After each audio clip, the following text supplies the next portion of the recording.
Selamat siang para netizen dimanapun kita berada, salam inspirasi bagi kita semua. Ya, Megawati klaim sudah 10 tokoh antri jadi Cawapres Ganjar. Bayangkan begitu ya. Jadi 10 tokoh, siapa mereka begitu kan ya. Kalau muncul spekulasi dan survei-survei yang ada yang muncul yang namanya Erick Thohir, terus kemudian Pak Sandi, ada Pak Prabowo, ada Pak Mahfud, ada yang lainnya begitu kan ya.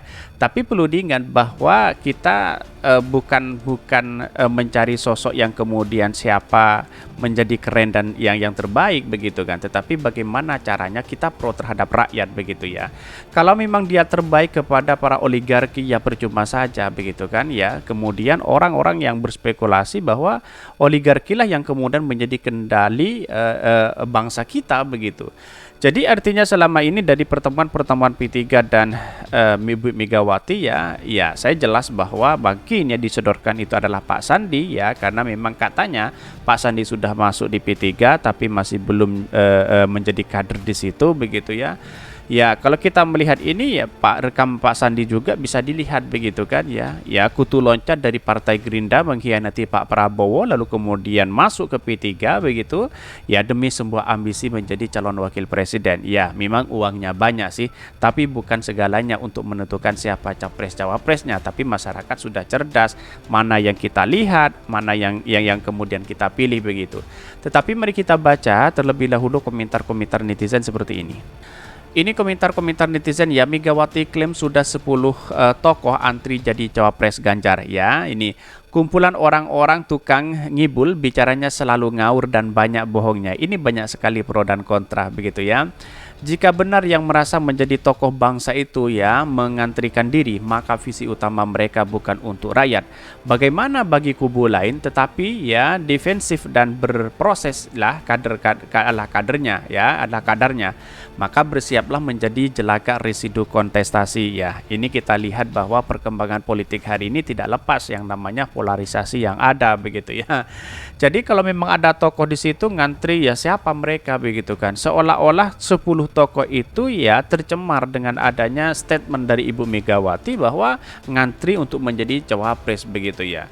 Kita lihat bahwa di masyarakat kita walaupun dia tokoh begitu kan ya, kalau tidak pro rakyat ngapain juga kan, begitu logika kita begitu ya. Aduh mak, masih ngurusin dunia kayak mau abadi aja ini. Halah tokoh wayang kelas ya, gandeng ya sama boneka. Ini banyak pro dan kontra begitu di situ begitu. Yang penting ya tokohnya tidak dikorupsi aja lah. Salah satu sebab negara kita sudah susah maju adalah karena kita percaya dengan ucapan ya yang hanya karena dia anak orang besar di masa lalu. Betul ya, di satu sisi kita lihat bahwa perkembangan bangsa kita semakin hari semakin amburadul, tidak jelas arahnya kemana begitu kan ya. Rakyat dipecah-pecah, ada polarisasi ini, ada polarisasi itu dan sebagainya begitu ya. Masyarakat pemerintah tidak bisa mengatasi itu begitu kan ya. Dan bahkan KPK saja dengan Polri kemarin memanas begitu kan ya. Nah inilah yang kemudian kalau presidennya ikut cawe-cawe masalah copras-capres begitu ya.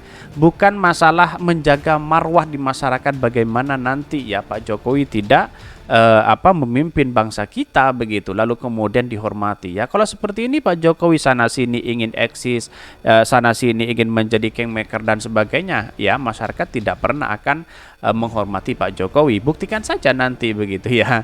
Tetapi ini demokrasi kita harus hargai itu begitu ya. Tetapi perlu diingat bahwa yang namanya ya tidak pro rakyat siapapun begitu ya, kita harus menghindari dari itu begitu.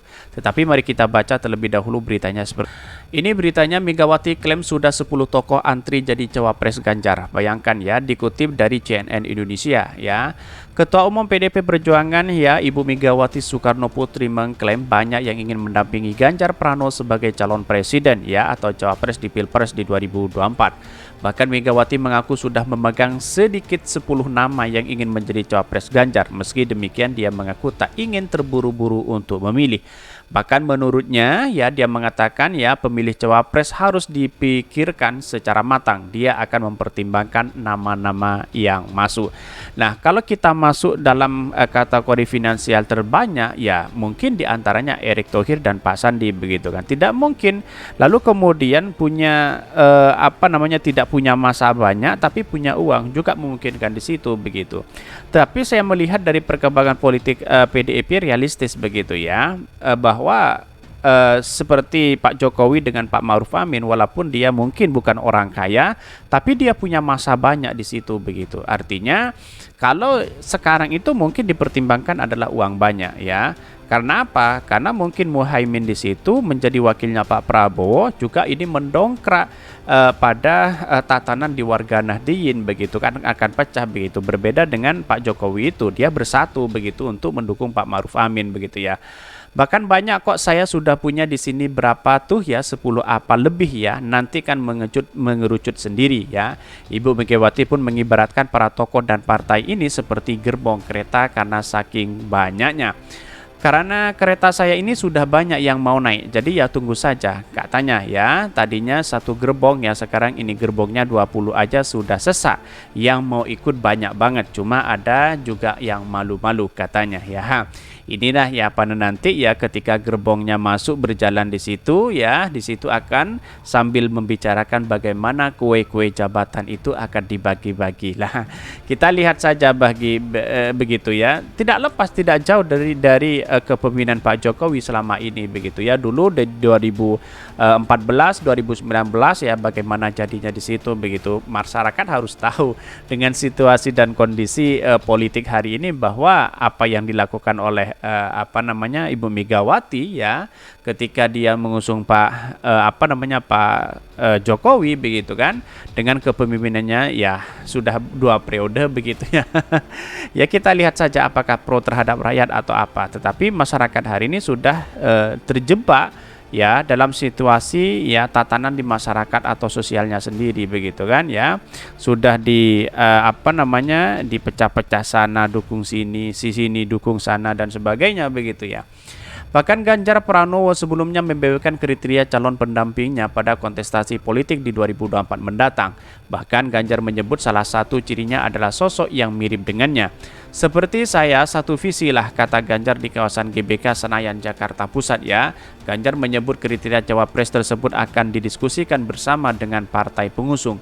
Ia juga berkata cawapres yang akan mendampinginya Pilpres 2024 harus bisa saling melengkapi ya. Kriteria yang semuanya sama-sama pasti akan melengkapi ya. Saat kembali ditanya soal wacana cawapres diprediksi oleh Jokowi Mens ya, Ganjar menanggapi bahwa semua hal terkait duet capres dan cawapres akan dibicarakan oleh partai ya. Ganjar selanjutnya juga mengklaim akan ada sejumlah partai politik di parlemen dan non-parlemen yang akan mendeklarasikan diri ya. Ada banyak juga warna-warna, ujar Ganjar. Oke, dalam artian kita dalam demokrasi ya sah-sah aja sebenarnya, tapi perlu diingat bahwa ya ada memang partai pendukung dan ada partai pengusung begitu ya. Partai pendukung itu yang kemudian ya yang tidak lolos di parlemen begitu kan, seperti PSI, Hanura ya, PPB, Gelora dan sebagainya. Kalau dia mendukung Pak Jokowi ya sah-sah, mendukung Pak Ganjar sah-sah aja. Tapi itu adalah partai pendukung bukan partai pengusung. Partai pengusung itu diibaratkan dia lolos di parlemen seperti P3 ya, yang kemudian kita bisa saja mengatur kue-kue jabatan di situ begitu ya. Tetapi lantas bagaimana partai pendukung? Partai pendukung itu mungkin ya jabatannya mungkin tidak sekelas ya P3 yang didapatkan begitu kan. Karena dia pasti dapat jabatan yang kemudian ya setidaknya lah di situ ada jabatan kan. Tetapi bukan seperti itu caranya begitu kan. Dalam demokrasi kita sebenarnya memberikan tindakan kepada kita bahwa bagaimana demokrasi kita itu maju bersama-sama begitu kan. Dalam artian kita tidak hanya sepihak begitu. Ya, inilah yang kemudian menjadi catatan penting kepada kita begitu. Kenapa di rezim Pak Jokowi sejak dulu begitu pendukung Pak Jokowi yang kemudian militan dan solid di situ begitu ya. Karena memang di sini begitu kan ya. Jabatan itu ya penting sekali di era hari ini begitu ya. Karena jabatan inilah yang kemudian mengantarkan diri bagaimana ya menjadi orang yang sesungguhnya di situ begitu. Ya, wallahu alam ya. Jabatan hanya sebentar, kita tunggu saja begitu bagaimana kita perilaku dan akhlak kita yang diperhitungkan oleh masyarakat. Kan begitu logika kita begitu. Toh walaupun di luar sana banyak yang kemudian korupsi dan sebagainya, kan ini kan bukan memihak kepada pro rakyat, tetapi malah menjadi bagian ya dari maling yang berdasi. Kira-kira seperti itu begitu. Mungkin itu yang kami sampaikan. Tonton terus channel Hodari Podcast Rakyat ini karena ada berita-berita menarik dan viral setiap harinya. Salam para netizen, salam inspirasi bagi kita semua. Jangan lupa di subscribe channel YouTube Hodari Podcast Rakyat ini.